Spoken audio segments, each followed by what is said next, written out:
자, 안녕하십니까. 예. 자, 리바이트 뉴스 27화죠? 네, 반갑습니다. 자, 27화 리바이트 뉴스 시작하겠습니다.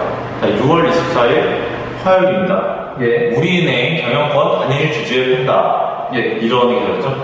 예. 네. 우리은행의 그 매각하는 과정에서 예. 기존에 있던 우리은행의 대주주인 이제 예금보험공사가 민영화 방안을 점점 추진하고 있는 그 과정에서 예. 총 지분의 몇 퍼센트, 56.7% 중에 30%를 이제 단일 주주에게 팔고, 네. 그다음에 26.97%를 이제 그 과점 그 몇 개 주주한테 이제 판다는 얘기죠. 그래서 큰 지분을 가지게 되는 그 은행이 우리나라 최초가 되는 겁니다. 그리고 26.97%는 과점 주주에게 분산 매각하는 방식으로 그렇죠. 하는 거예요. 자, 근데 30% 통매각이 지금 자, 어떤 데서 지금 이렇게 입찰을 하고 있습니다. 지금 입찰을 하겠다고 의사를 밝힌 데가 교보생명입니다. 네. 근데 사실 이 30%그 경영권 매각을 하기 위해서는 예. 경쟁자가 있어야 돼요. 그 경쟁 입찰을 해야 되거든요. 네. 그래서 두 개 이상의 그 경쟁사가 이제 입찰을 하려고 이제 경쟁을 해야 되는데, 예. 사실 지금 의사를 밝힌 데가 교보생명 하나밖에 없거든요. 아, 그럼 유찰될 위험이 있군요. 그렇죠. 유찰될 위험도 있습니다. 예. 그리고 이제 나머지 26.97%는 소수자들한테 이제 희망수량 경쟁 입찰을 하게 되는 거죠. 그렇죠. 뭐 예상 후보는 뭐 연기금 같은 게 있고요. 예. 그다음에 뭐 특이한 점으로는 일주당 1.5의 콜옵션이라고 해서 예. 뭐 예를 들어서 뭐 1000주를 가지게 되면은 500주를 그 사도 되는 이제 선택권 옵션. 예, 그리고 싼 값에 그런 권한을 주는 그런 예. 것들이 있어서 그 성사 가능성을 최대한 높이기 위해서 최대 주주든 소수 경쟁 입찰이든 동시에 다 참여할 수 있게 예. 이런 것들도 해뒀고요. 자, 그래서 지분은 30%가 뭐 작은 양이 아니죠? 30%가 3조 정도니까요. 그렇죠. 경영권 프리미엄 포함해서 이제 3조 정도 되는데, 마땅한 뭐 경쟁자가, 교보생명 말고 이제 마땅한 경쟁자가 이제 좀 없다는 거죠. 왜냐면 이제 그 이유는 그 3조원이라는 그 어마어마한 그 자금을 네. 어떻게 마련할 수 있는 방법이 마땅히 없기 때문에. 저희가 나중에 어떻게 될지 좀 지켜봐야겠는데요. 그 일정이 어떻게 되는지만 설명. 9월에, 그러니까 올해 9월에 이제 매각 공고를 내고요. 예. 그 다음에 11월 말부터 입찰을 진행하고, 한참 멀었네요. 그 다음에 이제 소수 지분, 그러니까 소수 과정 지분 납치자는 이제 연내 이제 선정이 되고, 예. 이제 30%의 그 대주주 같은 경우에는 이제 내년 2월쯤에 이제 예. 확정이 된다고 합니다. 그래서 우리은행 매각 저희도 관심 있게 지켜보겠습니다. 예. 6월 25일 수요일 금리 연 4% 후순위채 한국판 코코본드 첫선이라는 기사였습니다. 예. 어떤 내용이죠? 시장에 조건부 자본증권, 예. 일명 코코본드라고 하는 게 새로 나온다는 거죠. 그렇죠. 자, 이제 코코본드가 뭐냐? 예. 그러니까 이거 조건부 자본증권이라는 건데 기존의 후순위채를 대체한다는 거죠. 예. 자, 그럼 후순위채가 뭔지 알아야겠죠?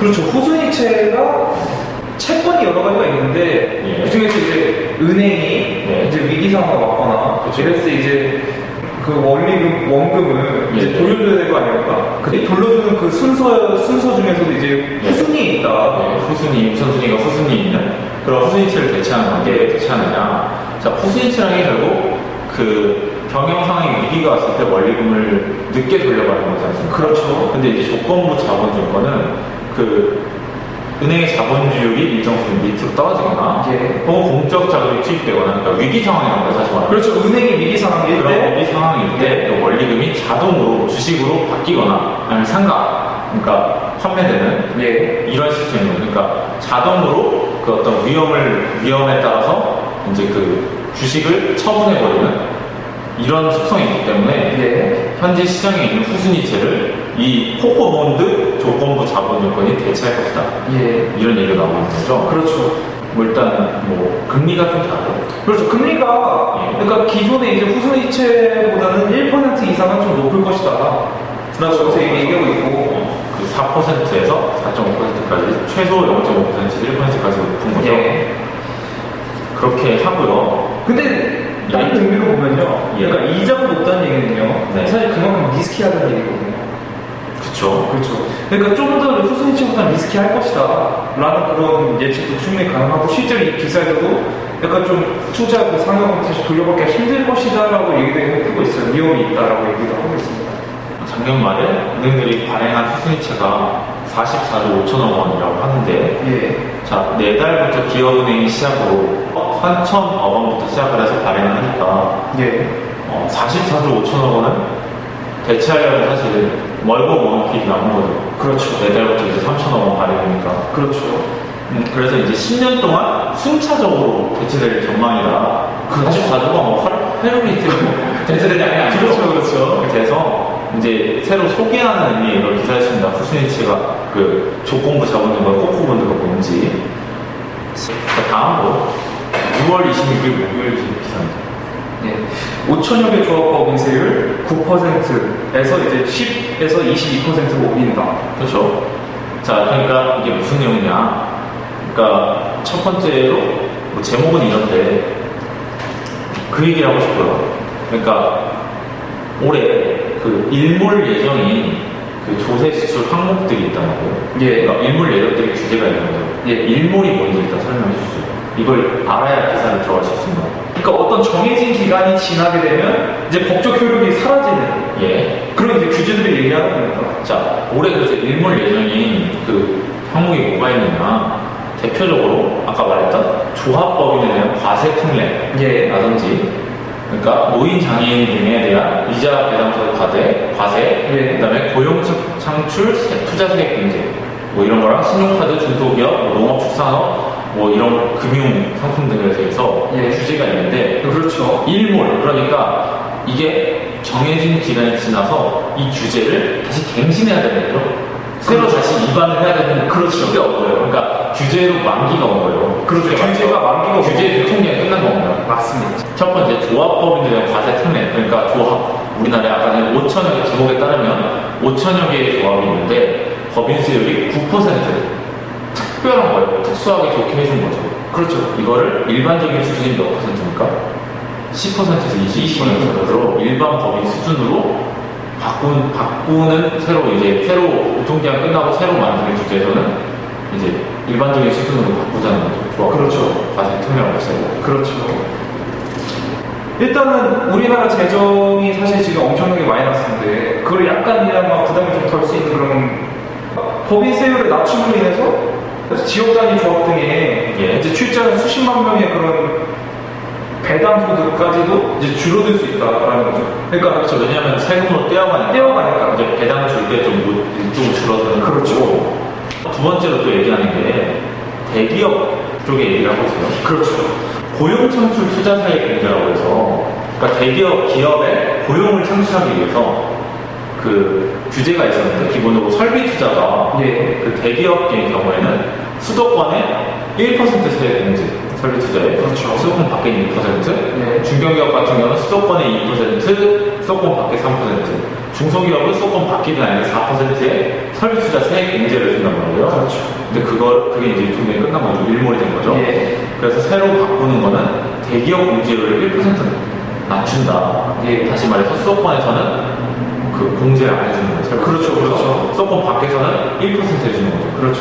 근데 이렇게 되면은 대기업이 9만 개 이상이 되거든요, 지금. 예. 그럼 9만 개에서 그 설비 투자에 대해서 그렇게 1%씩 공제를 깎는 거는 그 상당한 타격이 될 수 있다, 대기업에.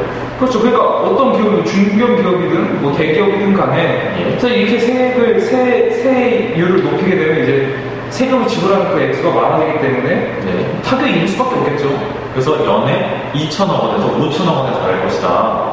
그런 얘기를 하고 있어요. 그렇죠. 그리고 이제 뭐 마지막으로 말했지만 60세 이상 노인이거나 장애인이면 누구나 가입할 수 있던 그 각종 그 절세형 금융상품 예. 뭐 이런 것들도 이제는 소득이나 재산에 따라서 그러니까 어떤 부자 노인이나 부자 장애인은 이제 뭐 가입 못하는 이렇게 바꾸는 거예요. 그러니까 이 세 가지 뭐 네 가지 일몰 예정인 뭐 이런 조세 지출 항목에 대한 공통점이 뭡니까? 증세예요, 증세. 그렇죠. 그러니까 상당히 세금을 많이 늘리고 있습니다.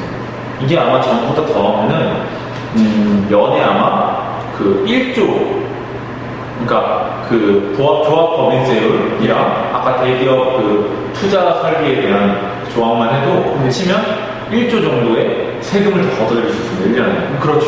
박근혜 정부가 한마디로 단단히 세금을 늘리기 위해서 여기서 뭐 돌려 말하겠습니다. 감세를 줄였다. 예. 하지만 증세죠. 그게. 그렇죠. 결국엔 증세고, 결국엔 이제 그 마이너스 이제 재정을 이제 좀 충당하기 위해서 예. 이런 정책을 쓰고 있다라고 볼 수가 있겠죠. 예. 그러니까 상당히 팍팍해진 거예요. 그렇죠. 그러니까 기업하기가 점점 어려운 환경이 되기도 하면서 또 어찌 보면 또 재정의 건전성을 또 확보하는 걸 수도 있겠고. 예. 예, 다음 개정은 넘어가죠. 예. 6월 28일자 소유자 기사죠. 예. 최저임금 인상의 9월분, 최저생계비 보전, 예. 대근로자 일자리 감소. 어쨌든 내년 최저임금이 예. 시간당 5,580원을 결정됐다. 네, 그렇죠. 이런 기사입니다. 그러니까 올해보다 7.1% 늘어나는 건데요. 그렇죠. 올해는 5,210원입니다. 예. 자, 뭐 경제계에서는 뭐 5,210원 동결을 하자고 그랬고, 예, 그렇죠. 노동계에서는 이제 그 시간당 6,700원까지 올리자 28.6% 인상하자고 이런 얘기 있었죠. 그렇죠. 자, 있었는데 결국에는 중간 정도인 5,580원으로 결정이 된 겁니다. 자, 그러면 어떻게 6,700원이라는 게 어떤 근거로 이게 나왔는지 뭐 혹시 알 수 있을까요? 근데 노동계 측은 항상 주장하는 게 그거죠. 최저 생계비를 보전해줘야 된다. 그렇죠. 그러니까 최저생계비 지금 이 근래 평균을 따져봤을 때 일단 최저생계비는 6,700원이 합당하다고 뭐 하는 거겠죠. 뭐 물가가 올라가고 뭐 이런 거에서 그런 거 얘기를 들고 하니까. 그리고 경제계에서는 이렇게 사실 뭐 여러 나라 국가들 비교했을 때 최저임금이 우리나라 수준이 결코 낮은 편이 아니다라고 주장을 하기도 하고, 그리고 갑작스럽게 이제 너무 오르게 되면 뭐 경제 타격을 입을 수 있다라는 이제 근거를 들겠죠. 근데 이제 재계에서는 뭐 여기 보면 월에 209시간 기준으로 하면 116만 6천 원 정도를 줘야 돼요. 월급으로. 예. 116만 원 정도 줘야 되는데 예. 보면은 그 막상 기업에서 다대보험이니 뭐니 뭐 세금이니 해가지고 200만 원 정도 쓴다는 거예요. 그렇죠. 그렇죠. 그러면은 이제 뭐 그 어떤 자영업자라든지 아니면 도금, 뭐 단조, 주물 이런 뿌리 산업 같은 경우는 비정규직을 많이 쓰고 있는데 생산적으로 그렇죠. 이 경우에서는 아르바이트생을 오히려 잘라야 되는, 그러니까 고용을 더 올리는 게 아니라 그렇죠. 그런 상황이 오게 된다. 그래서 지금은 너무 그 중소기업들한테 뭐 비합리적인 임금 인상이다. 뭐 이런 얘기가 나오고 있는데 결국에는 이렇게 5,580원으로 결정이 됐다는 얘기죠. 그렇죠. 자, 6월 28일 마지막 기사. 예. KT 알짜 계열 렌탈 패키지 판다. 예. 좀 재밌는 기사였습니다. 그러니까 이 KT 그룹이 있는데 예. 이 KT 그룹의 알짜 계열사입니다. 예. 그러니까 KT 렌탈, 예. 그다음에 KT 캐피탈. 예. 이게 알짜 계열사 매출이 영업이 굉장한 그 주 자회사를 예. 이제 KT 사장이 판다고 매각을 시키겠다. 자, 뭐 이제 해서 일반적으로 사진 영향까지 봤을 때 예. 그 BCG 매트릭스라는 게 있어요. 예. 부산 컨설팅 그룹에서 만든 매트릭스에서 기업의 그 사업을 4가지로 분류하는데 그 중에 하나 캐시카우라고 합니다. 예. 그게 뭐냐면은 돈줄을 주는 예. 소라는 거죠. 예. 그러니까 이 영업이익을 이렇게 갖다 주는, 이렇게 돈을 갖다 주는 안정적인 그런 자금 공급원인 게 이 KT 렌탈과 KT 캐피탈이라서 팔기가 쉽지 않단 말이에요. 그렇죠. 꾸준히 안정적으로 돈이 나오는데 예. 팔기가 쉽지 않은데 그렇죠. 그걸 팔았다는 거예요. 이 황창규 KT 사장이 예. 원래 삼성전자에 계셨던 분이잖아요. 예. 근데 이분이 이제 얼마 전에 그 8,300명 명의 이제 직원을 또그 명예퇴직. 예, 희망퇴직인가 뭐 그렇게 해서 구조조정을 했었죠. 사실 말이 희망퇴직이지. 구조조정을 했었고. 그렇죠. 이분이 또 이렇게 파란을 일으키게 되는데, 자, 이게, 어떻게 된 겁니까? 이렇게 그 돈이 안정적으로 나오는 이런 자금줄을 끊는다는 게 쉬운 건 아니잖아요. 그러니까 일단 이 KT의 주력 사업은 통신 쪽이란 말이에요. 통신이요. 그렇죠. 그러니까 통신 쪽인데 지금 사실 그 가장 그 영업이익을 많이 내고 있는 쪽이 통신 쪽은 아니란 말입니다. KT 그렇죠. 렌탈이나 이제 그렇죠. KT 캐피탈 같은 경우에는 예. 통신 쪽은 아니죠. 맞아요. 그러니까 이제 이 황창규 사장 같은 경우에는 생각 그렇게 한 거겠죠. 그러니까 통신 사업에 좀 더 주력을 하고, 예. 그러니까 그 이익 쪽, 영업 이익을 많이 내는 쪽으로 이제 우리가 그런 곳에 이제 투자하고 뭐 이런 걸 힘을 쓸 게 아니고 예. 우리가 원래부터 주력을 쏟았던 그런 사업에 네. 힘을 쏟고 이런 격가지들, 그러니까 사실상 격가지는 엄청난 매출을 내고 있지만 격가지라고 생각하고 이제 이 분은 깔끔하게 군사를 뺀 이제 부주주를 하겠다라고 그렇죠. 얘기를 하는 거죠. 거기다가 그러니까 좋은 거, 그러니까 핵심 역량에 집중을 하겠다는 거죠. 우리의 공분을 찾아서. 그렇죠. 뭐 웅진이라든지 STX도, 웅진 같은 경우는 해체될 뻔했었고, 그렇죠. STX도 해체됐었는데 그 이유가 여기서는 알짜 자회사 매각을 거부했다가 예. 그랬다 하고 있는데, 예를 들면 뭐 STX 같은 경우는 수직 계열이라는 말 있잖아요. 예. 그 수직 계열이라는 건 A부터 Z까지 쉽게 말해서 그 기업 안에서 다 해결을 한다 이런 건데, 예. 흔히 이제 STX 같은 경우는 아시겠지만 기업 사업을 굉장히 단기간에 엄청 불려나가죠. 예. 사업 포트폴리오를 보고. 예.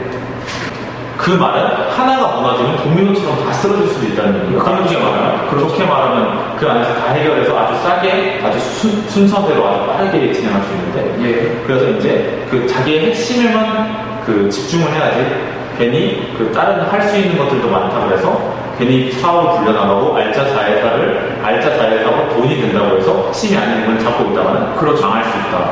그렇죠. 이런 교훈에 따라서 황청 사장이 이런 재무 구조를 그 개선하고 이런 것들 하는 것 같습니다. 그렇죠. 그리고 이제 그 매각 가격이 예. 각각 KC렌탈 6,000원, KT캐피탈 2,500원이란 말이에요. 예. 근데 이 퇴직금 규모가 아까 8,000원 자른 게 있잖아요. 예. 1조 4천억 원이니까 아마 이걸로 퉁을 치면 대충 한 60%, 70% 이상은 일단 퇴직금을 해결할 수도 있는 거고요. 그렇죠. 앞으로도 미디어 계열사 이런 것에 대해서 추가적으로 계열사 매각을 준비 중이고 또 그 다음에 대신 인수도 한다는 거죠? 어떤 거죠? 뭐. 그렇죠. 그러니까 지금 이 KT 쪽에서는 예. 스마트 에너지 예.